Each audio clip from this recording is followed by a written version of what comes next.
Baik. Assalamualaikum warahmatullahi wabarakatuh. Perkenalkan, nama saya Debbie Mariska Ramadhani dengan NIM 03. Ini saya sedang menyelesaikan tugas ujian tengah semester saya yang diberikan oleh Pak Iksan Halidi SHI yang dimana tugasnya itu menjelaskan materi mengenai distorsi pasar dalam pandangan Islam dan contoh kasus distorsi pasar dalam pandangan Islam. Ini dalam mata kuliah ekonomi mikro Islam. Jadi sebelum masuk ke materi distorsi pasar, perlu kita ketahui terlebih dahulu apa itu pasar. Baik, pasar merupakan salah satu instrumen penting dalam perekonomian, di mana pasar berfungsi sebagai tempat bertemunya penjual dan pembeli dan untuk melakukan transaksi jual beli. Dan dalam mekanisme pasar ini, harga barang ditentukan oleh kekuatan permintaan dan kekuatan penawaran. Dalam pandangan Islam, pasar berjalan secara adil dan tidak ada unsur yang merugikan pihak manapun. Dan Islam ini melarang segala bentuk tindakan yang dapat menimbulkan distorsi pasar. Nah, untuk distorsi pasar merupakan distorsi pasar adalah gangguan-gangguan atas bekerjanya mekanisme pasar, dan gangguan-gangguan ini muncul dari unsur permintaan maupun unsur penawaran yang terjadi pada suatu pasar. Dalam masalah struktur pasar, masalah eksternalitas, dan masalah barang pabrik. Dan untuk distorsi pasar ini terdapat 3 bentuk. Yang pertama itu ada rekayasa penawaran dan permintaan, yang kedua itu ada tadlis atau penipuan, yang ketiga itu ada takrir atau ketidakpastian. Nah, untuk rekayasa penawaran dan permintaan ini, untuk rekayasa penawaran dan rekayasa permintaan adalah bentuk distorsi pasar yang terjadi karena salah satu pihak sengaja mengintervensi pasar untuk menguntungkan dirinya sendiri. Rekayasa penawaran dapat dilakukan dengan cara menimbun barang atau jasa sehingga barang menjadi lebih tinggi, dan rekayasa permintaan dapat dilakukan dengan cara menyebarkan rumor atau berita bohong sehingga permintaan terhadap suatu barang atau jasa meningkat. Dan bentuk distorsi pasar yang rekayasa permintaan dan penawaran ini dilarang dalam Islam karena bertentangan dengan prinsip ketidakadilan dan keseimbangan. Dan Islam mengajarkan bahwa pasar harus berjalan dengan wajar, sewajarnya, sehingga semua pihak dapat memperoleh yang adil. Dan dalam rekayasa permintaan dan penawaran ini terdapat 3 bentuk juga. Yang pertama itu bai najasi, yang kedua itu ada iktikar, yang ketiga itu ada talaki rukban.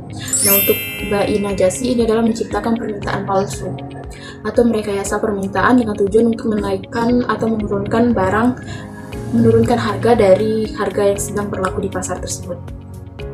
Dan yang kedua itu ada iktikar. Di mana iktikar ini merupakan sering sekali diterjemahkan sebagai monopoli atau penimbunan. Padahal iktikar tidak identik dengan monopoli atau penimbunan. Dan dalam Islam, siapapun yang berbisnis tanpa peduli apakah dia satu-satunya penjual atau monopoli atau ada penjual lain, ini merupakan menyimpan stok barang untuk persediaan dan tidak dilarang dalam Islam. Jadi monopoli itu sah-sah saja, demikian pula untuk penyimpanan persediaan. Dan yang terakhir untuk rekayasa permintaan dan penawaran ini itu ada bentuk talaki rukban, di mana tindakan yang dilakukan oleh pedagang kota atau pihak yang memiliki informasi yang lebih lengkap membeli barang di tanah petani atau produsen yang tidak memiliki informasi yang penting tentang harga pasar yang masih di luar kota untuk mendapatkan harga yang lebih murah dari harga pasar yang sesungguhnya. Dan Rasulullah melarang ini dalam hadisnya yang diriwayatkan oleh Bukhari dan Muslim. Hal ini dalam fikih tersebut disebut talaki rukban. Dan yang kedua itu ada distorsi pasar mengenai tadlis atau penipuan, di mana tadlis adalah bentuk distorsi pasar yang terjadi karena salah satu pihak menyembunyikan informasi penting dari pihak lain. Dan tadlis dapat dilakukan dalam berbagai bentuk seperti menyembunyikan cacat barang, memberikan informasi yang tidak benar, atau tidak memberikan informasi yang lengkap. Dan bentuk distorsi pasar ini juga dilarang dalam Islam karena bertentangan dengan prinsip kejujuran, keadilan, dan Islam mengajarkan bahwa semua pihak yang terlibat dalam transaksi harus bersikap jujur dan transparan, dan sehingga tidak ada pihak yang dirugikan. Dan yang terakhir itu ada takrir atau ketidakpastian, di mana takrir adalah bentuk distorsi pasar yang terjadi karena salah satu pihak tidak memiliki informasi yang cukup tentang barang atau jasa yang diperjualbelikan. Dan takrir dapat terjadi karena informasi yang tidak lengkap, tidak jelas atau tidak akurat.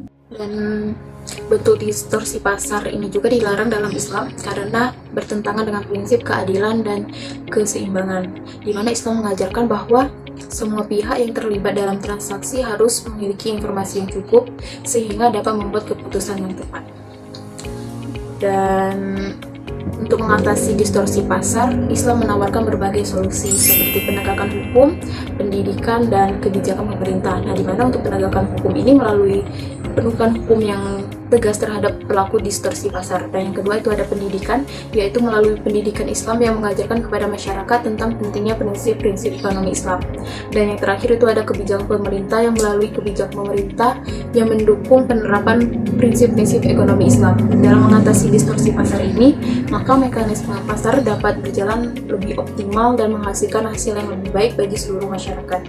Dan adapun contoh studi kasus dari distorsi pasar ini, saya ambil contoh dari distorsi pasar ihtikar, di mana ihtikar adalah bentuk distorsi pasar dalam pandangan Islam yang terjadi ketika seseorang atau sekelompok orang menguasai pasokan suatu barang untuk menaikkan harga.